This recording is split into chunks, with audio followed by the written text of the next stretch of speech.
Hello, that's right. Nick Dutch back on the camera again, and a YouTube user has asked me for my opinion about Alister Crowley.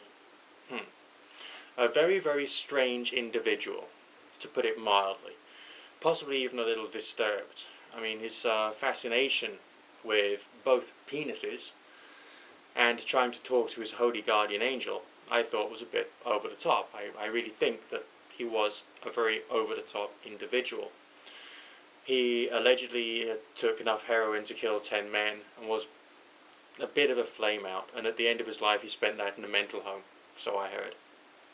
So what is my opinion on him? Well, what has he actually done? He's laid down some important cultural icons, shall we call them, which are being practiced and being followed today, like literally today in this era right now.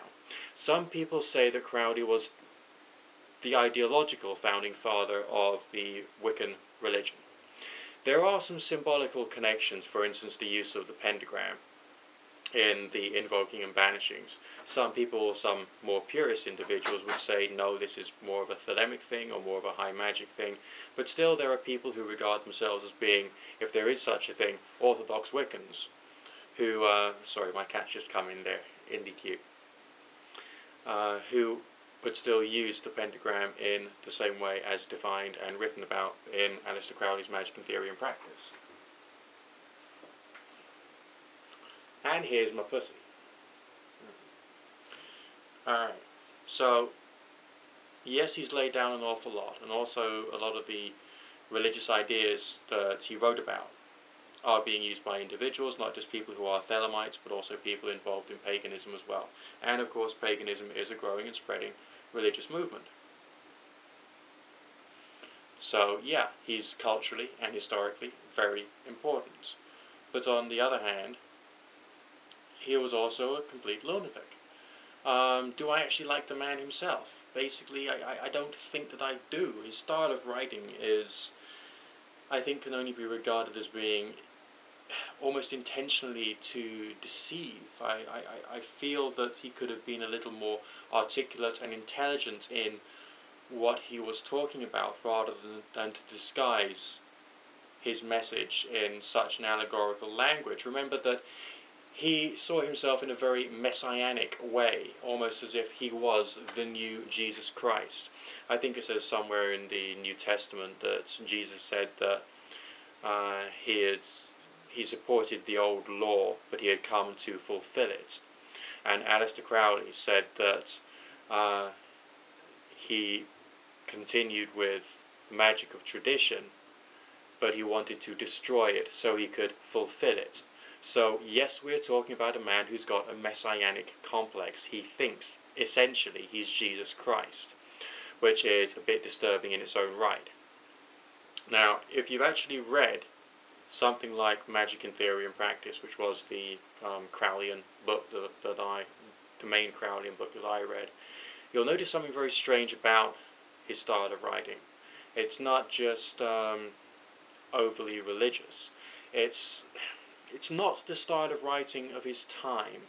It's not even the style of writing of religious books of his time. He's trying to make it seem much more arcane and much older than it really is.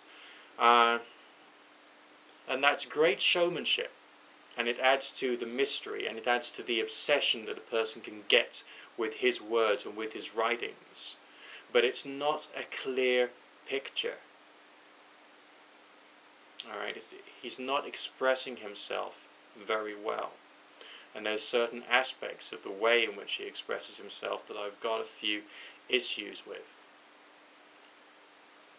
Naturally, his definition of magic, being the art and science of changing conformity with the will, is something which has been very influential on myself. But not necessarily in the lives of individuals who quote him. So even the most powerful meme, so to speak, from the writings of Crowley has not been fully used, even in the way it was intended to be used. So how well have people understood him? Well, I don't think that they had. I mean, these days, although Crowley was influential, I see him as a man who needed help. And okay, he finally got it at the end of his life when he was in a mental home. But he could have got it a lot sooner. And maybe he would then have been able to express his message in a much clearer way. Just a few thoughts. Nick Dutch, signing out for now. Good fortune, God and or Goddess and or none of the above bless. Speak to you in a while.